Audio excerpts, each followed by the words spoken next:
वक्रतुंड महाकाय सूर्यकोटि संप्रभ निर्विघ्नं कुरु मे देव सर्वकार्येषु सर्वदा। त्वमेव माता च पिता त्वमेव त्वमेव बन्धुश्च सखा त्वमेव त्वमेव विद्या द्रविणं त्वमेव सर्वं मम देव देव। हे प्रभु, ज्ञानहीन, कर्महीन और भक्तिहीन होते हुए अपनी बुद्धि क्षमता के अनुसार आपके जीवन कथा का रसास्वादन खुद करते हुए और आपके भक्तों को भी आपके जीवन कथा का रसास्वादन कराने हेतु धर्म पथ पे अग्रसर हूं। कृपया अपनी कृपा सभी भक्तों पे बनाए रखना। जय श्री राम। आज का विषय है राजा जनक, जिसे हम विधेय भी कहते हैं। उन्हें हल चलाने की क्या जरूरत पड़ गई, आज इस पर विचार करने वाले हैं। तो इसके बारे में कुछ कहने से पहले हमें दो शब्द याद आती है, वो आपको भी याद होगा कि चेत चले तो काल ना खाए और काल खाए तो चेतल ना जाए। इसका क्या मतलब हुआ? इसका मतलब हुआ कि चेत चले तो काल ना खाए का मतलब, अगर हम सावधान होकर के चलते हैं, सोच समझ के चलते हैं, तो हमें हानि होने की संभावना कम रहती है। हम दुर्घटनाग्रस्त कम होते हैं या ना होते हैं। दूसरी तरफ कहा गया है कि काल खाए तो चेतल ना जाए। लेकिन अगर परमपिता परमेश्वर के खाते में लिखा हुआ है कि ये घटनाएं होनी है, तो हमारा जो मन है वो डाइवर्ट हो जाता है, बदल जाता है और अच्छे पथ से विचलित होकर हम गलत पथ पर चले जाते हैं और घटनाग्रसित हो जाते हैं। बांस की खेती करने वाला किसान कभी ये नहीं सोचा होगा कि उसके खेत में जितने बांस के पेड़ है, उन्हीं पेड़ों में से किसी एक बांस के ऊपर उस किसान का भी नाम लिखा हो सकता है, जो उसको श्मशान घाट तक पहुंचाएगा। उसको खुद पता नहीं है। ठीक उसी तरह से ऋषि विश्रवा मुनि की पत्नी कैकसी के दो पुत्र रावण और विभीषण, ये दोनों में रावण को ये नहीं पता था कि जिस कदम पर हम चल रहे हैं, जिस कर्म को हम करने जा रहे हैं या कर रहे हैं, वो कदम हमें मौत की ओर ले जाएगा। उसे खुद पता नहीं है। और यही कारण है कि अपने भक्ति के बल पर इतने आशीर्वाद प्राप्त कर लिया, इतने वरदान प्राप्त कर लिया परमपिता परमेश्वर से, कि पाप का घड़ा भरने को चला और उसका रास्ता बदलना शुरू हो गया।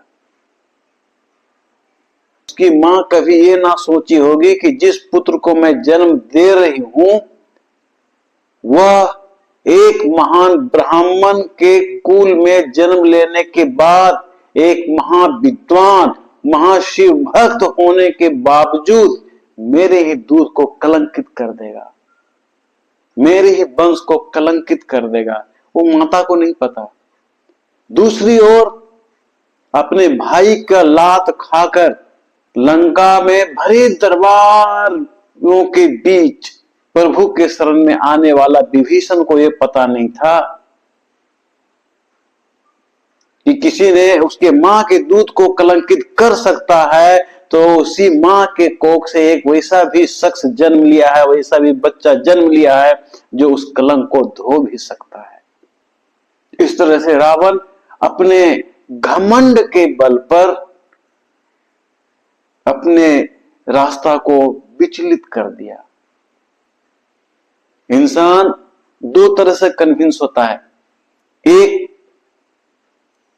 इंसान इंसान के द्वारा, दूसरा इंसान अपने मन के द्वारा। यहां रावण अपने मन के द्वारा कन्विंस होता है और पाप के उस स्तर पे चला आता है कि लंका में कर वसूलना शुरू कर देता है।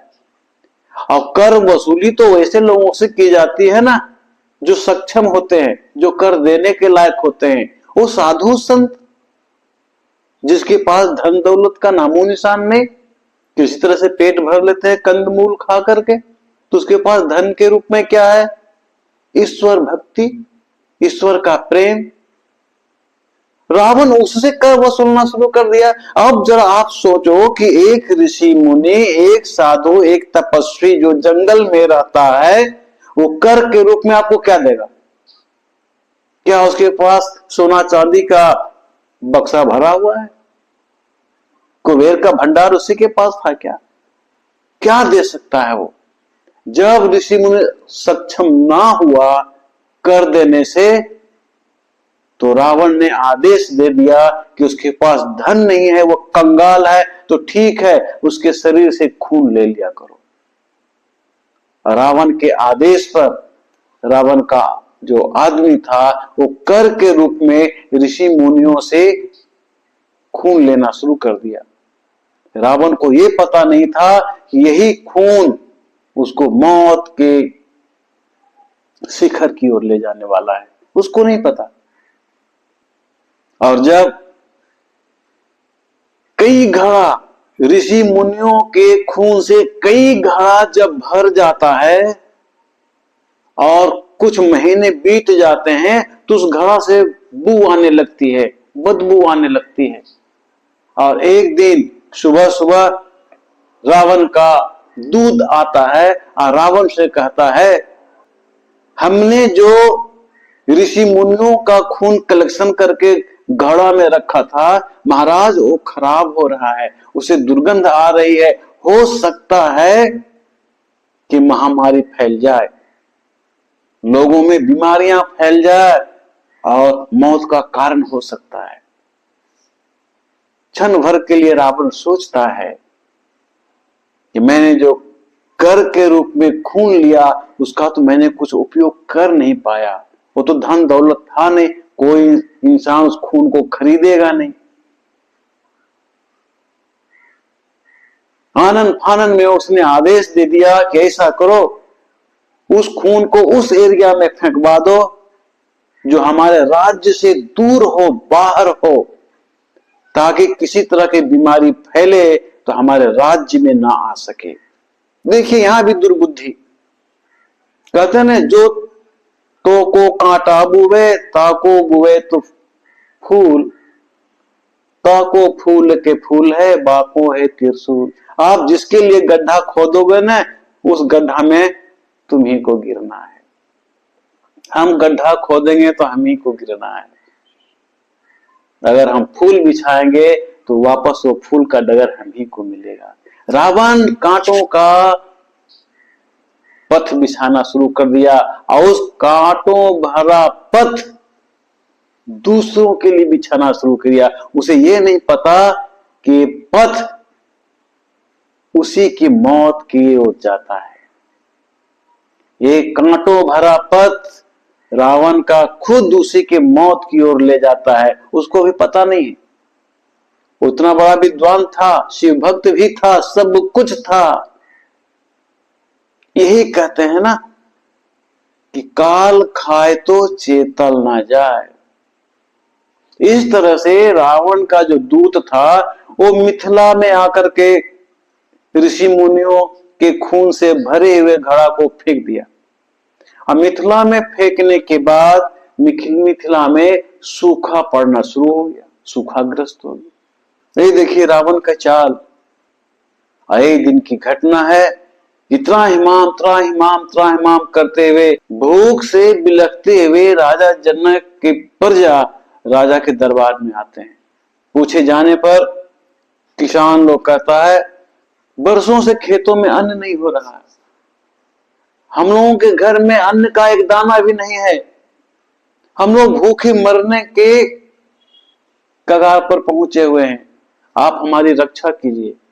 कोई भी राजा इस चीज को बर्दाश्त नहीं कर सकता। लेकिन आज के राजा को देखिए, प्रजा कितनी ही गरीब हो जाए, प्रजा फुटपाथ पे रोड के किनारे भीख मांगने के लिए मजबूर क्यों ना हो जाए, आज के राजा अपनी प्रजा को भीख मांगते हुए देखकर शर्मिंदा नहीं होता, वो मुंह घुमा लेता है। ताकि हम देखें ना, देखेंगे तो हो सकता है ममता आ जाए। थोड़ी सी ममता तो दिल में छुपी हुई रहती ही है, इंसानियत नाम का चीज तो थोड़ा सा रहता ही है। उससे भी छिपने के लिए मुंह घुमा लेते हैं। इस राजा को देखिए, तुरंत आदेश देते हैं कि जितने भी भंडार गृह है, चाहे वो अनाज से भरा हुआ हो, रुपए पैसे से भरा हुआ हो, सोना चांदी जवाहरात से भरे हुए, सबको खोल दिया जाए। जिसको जितना चाहिए ले जा सकता है। लेकिन हमारे राज्य में कोई भूखा इस तरह से चिल्लाते हुए हमारे पास नहीं आना चाहिए। एक राजा वो है, एक राजा हम आज देख रहे हैं, जिनका घर आज डेड बॉडी ऑफ प्लांट से बना हुआ है, खपड़ैल से बना हुआ है, घास भूसों से बना हुआ है। अगर वो नेता बनते हैं तो 1 साल के बाद वो महल में बदल जाता है। उनके घर के चारों ओर 4 व्हीलर लगे होते हैं। वो 4 व्हीलर लाखों का नहीं, करोड़ों में होता है। एक ये राजा है और एक राजा जनक है। आपको कैसे राजा को चुनना है वो आपको सोचना पड़ेगा।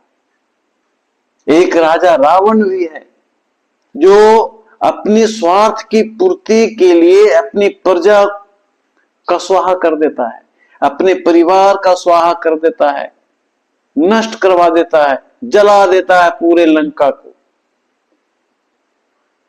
एक ही मां का बेटा विभीषण भी है, कह किसी मां का बेटा रावण भी है, कह किसी मां का बेटा विभीषण भी है, जो अपने भाई का लात भरी सभा में खाने के बाद भी धर्म के पथ से विचलित नहीं होता है और प्रजा की भलाई के लिए कुछ भी सहने के लिए तैयार है। और अंत में परमपिता परमेश्वर के चरणों में जाके गिर पड़ता है। प्रजा की भलाई के लिए हम कुछ भी करने के लिए तैयार हैं। यहाँ राजा जनक प्रजा की भलाई के लिए वो ये नहीं सोच रहे हैं कि किस किसान को 1 क्विंटल गेहूं चाहिए, 1 किलो गेहूं चाहिए, सोना चांदी क्या करेगा, रुपए पैसे क्या करेगा, खाएगा अनाज, उसको अनाज दे दो। नहीं, जो चाहिए वो दे दो। आज के समय में अगर कोई योग्य राजा मिल जाए तो ये कहेगा कि ठीक है, भूख से मर रहा है तो उसको 1 किलो 2 किलो अनाज दिलवा दो, भिजवा दो। सोना चांदी क्या करेगा? राजा जनक को देखिए, जो इच्छा है वो ले जाएगा। तभी उनके कुल गुरु, राजा जनक के कुल गुरु वहां पहुंच जाते हैं और रोक देते हैं, नहीं नहीं नहीं नहीं राजन, नहीं, तुम्हारा ये कर्म है, अति उत्तम है, लेकिन तुम्हारे इस कर्म से बेचारे इस प्रजा का समस्याओं का हल नहीं हो सकता है। तुम धन दौलत सब कुछ दे दो, जवाहरात हीरे मोती दे दो, लेकिन इससे उसकी समस्या का होने वाला नहीं है। तो राजा जनक पूछते हैं, तो मुनिवर आप बताएं, आप बताएं मैं क्या करूं? राजा जनक के जो कुल गुरु होते हैं वो सोच में पड़ जाते हैं। वो सोचने लगते हैं कि एक राजा के सामने जो बात मुझे कहनी है मैं कहूं या नहीं, उन्हें साहस नहीं हो पा रहा, लेकिन एक कुल गुरु होने के नाते कहना पड़ता है, क्योंकि कुल गुरु का काम ही है मुसीबतों से बचाना, सही राह दिखाना, चाहे राह कड़वी लगे या मीठी लगे। फिर भी कुल गुरु कहते हैं कि राजन, बात ऐसी है कि मैं नहीं जानता कि आपसे होगा कि नहीं होगा, लेकिन मुझे विश्वास है कि सुनने के बाद आप करेंगे। अब बिना ये किए हुए प्रजा के समस्या का समाधान नहीं हो सकता। राजा जनक प्यार से कहते हैं, हे कुल गुरु, आप आदेश तो दें, आप तो बताएं मुझे करना क्या है। कुल गुरु कहते हैं, कुछ नहीं, किसानों के खेत में किसान के जगह पर आपको हल चलानी है। अगर ये आप करने में सक्षम हैं तो किसानों की सारी समस्याओं का हल हो जाएगा। राजा जनक भाव विह्वल हो जाते हैं, बोलते ये छोटा सा काम, ये छोटा सा काम के लिए आप इतना सहम रहे थे, सोच रहे थे, अरे प्रजा की भलाई के लिए, प्रजा के जीवन के लिए, उसके सुखमय जीवन के लिए मुझे अपने जीवन का दान देना होगा, वो भी हमारे लिए कुछ भी नहीं है।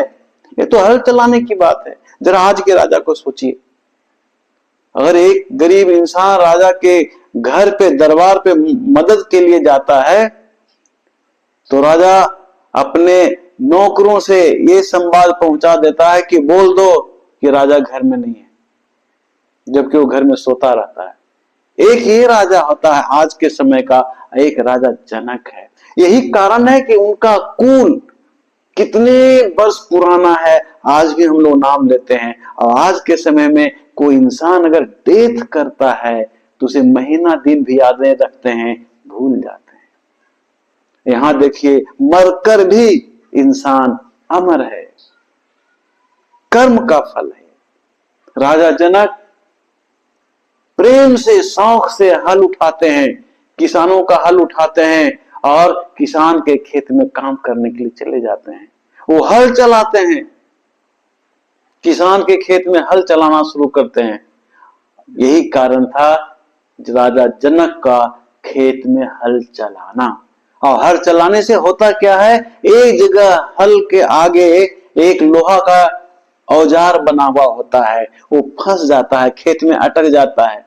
राजा जनक हिचक जाते हैं, मैं किसे बुलाऊं इसे हटाने के लिए। अचानक उन्हें याद आती है कि नहीं, ये काम तो मेरा है। अपने हाथों से हल के आगे जो लोहा का औजार बना होता है उसको साफ करते हैं। वो पाते हैं कि वहां तो एक घड़ा अटका हुआ है।